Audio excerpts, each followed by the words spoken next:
right, thank you very much, guys. And moving into Check Call, bringing in, of course, Mary O'Connell, our great friend from St. Louis. Our Cardinals aren't doing that well right now, Mary, but I guess we'll continue to move on in that spirit as well. Let's talk about talent, using talent and moving talent and your pipeline as a supply chain. We had on Owen Rogers yesterday from Learn to Win about using education and trying to kind of not necessarily on-the-job training, but at least taking brokers, future brokers, right out of after the hiring process, not necessarily just throwing them into the fire, but maybe giving them some idea of what they need to do in terms of education, and then maybe that churn level wouldn't be quite so high. There's lots of different ways that you can get employees, and some people just decide to go ahead and hire as many as possible and see who survives, but that may not be the case in this time and place. What's your take? Yeah, so it's definitely something that most people don't approach it that way. So most people just hire as many people as they can and then hope for the best one to stick or the best few to stick. But actually, if you take some time and kind of, even in a down market, you're still looking for qualified talent. You're still having carriers, or not carriers, you're still having shippers that are growing.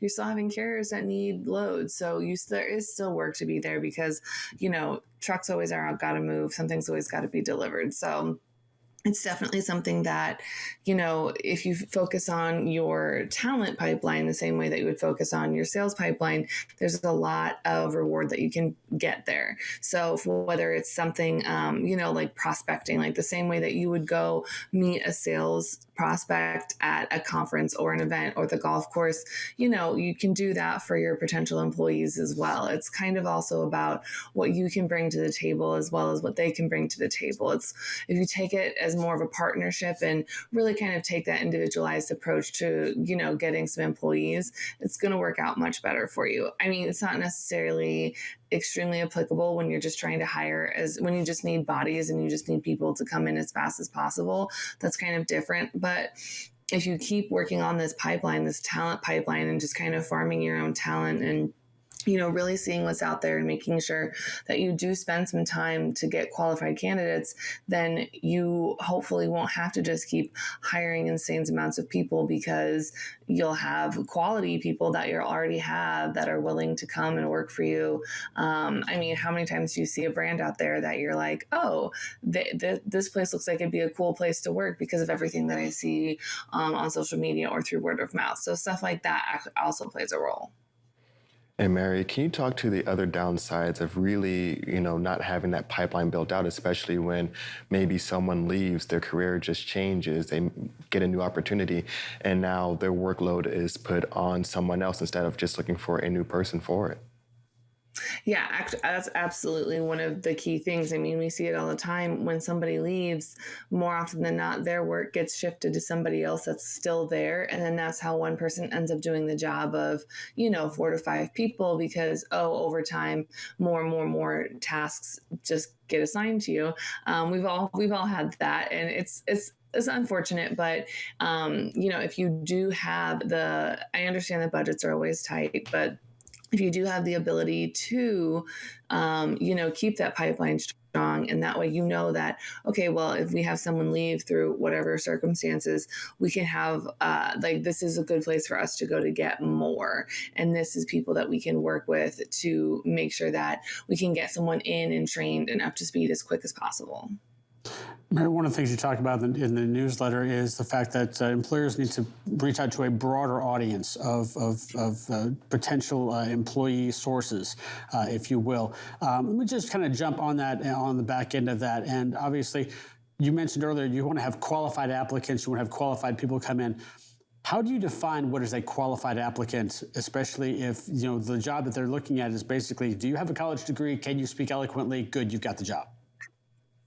So aside from some employers that think that, you need 30 years of experience to work an entry-level job, that's where kind of you need to adjust your expectations for what you really need for this role. So if it's for something simple as operation support where you're track and tracing, you're doing a lot of that stuff, being able to speak eloquently and ideally having a college degree, but that's not necessarily always required in this industry.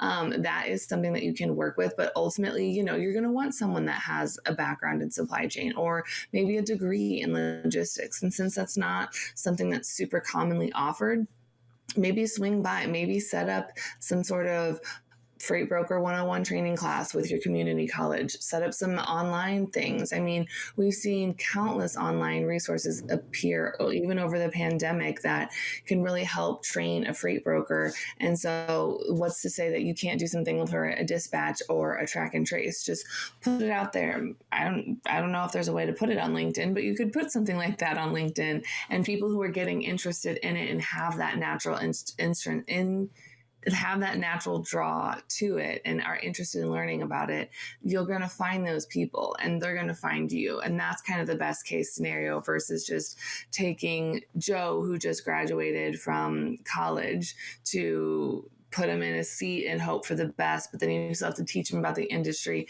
And if he doesn't like logistics, well, you know, he's going to last 6 months and then move on to something else. And Mary, talking about really finding that pipeline and putting out those feelers, and wondering if you've had any experience or seen anything on your side of industries that aren't quite supply chain or logistics that make really good supply chain or logistics people. One of the ones that come to my mind are really good servers or bartenders at really busy restaurants that can seem to make that transition a lot easier than others. Absolutely. There are so many people that I know, as a former bartender and server. It's something about being in the weeds and being in that you don't know what's going to happen in the next minute. You could have a whole tray of glasses fall and you're going to have to clean that up. Or you could have someone screaming because their vegan burger doesn't look vegan. You never know what's going to happen next. And so being able to roll with the punches and still saying like that calm, cool, collected, that's definitely something that, you know, you're going to want. And a lot of those attributes of someone that is a server and is a bartender, they have that hustle mentality. Maybe not as much as an athlete, but it's definitely something that, you know, it's a lifestyle change. So I know when I was looking to get out of the service industry, I was tired of walking on my feet all day. You know, my body hurt every day, that I was just like, I want to be able to do a job where I can come home and not have to like shotgun a bunch of ibuprofen to get through the night. So that makes that natural transition to logistics, where you're still using those problem solvings. You still have that great interpersonal like customer service skills. It just takes it to the next level. And instead of 6 feet of bar between you, not 6 feet of bar, but instead of a bar between you, you know, it's just a phone. And that's where those interpersonal skills are so crucial, because if you have someone that's screaming at you because they can't get unloaded or the product was damaged, those skills of just letting someone scream at you is something that you can't necessarily teach. And that's where those people in the service industry definitely have a leg up, because I don't know anyone that's worked in the service industry that hasn't gotten screamed at for something beyond their control. Unfortunately, hopefully, not everyone's going to get that particular treatment at all times anyway there as well. Mary, thanks so much for joining us. And when can we catch your show and your newsletter? Yeah, just stay on FreightWaves TV right now. Don't switch off of it. You'll get Check Call today at 12:30, and the newsletter will be sliding into those DMs around 2 o'clock this afternoon. All right, thanks so much for joining us, and we'll catch you next week. Thank you, guys.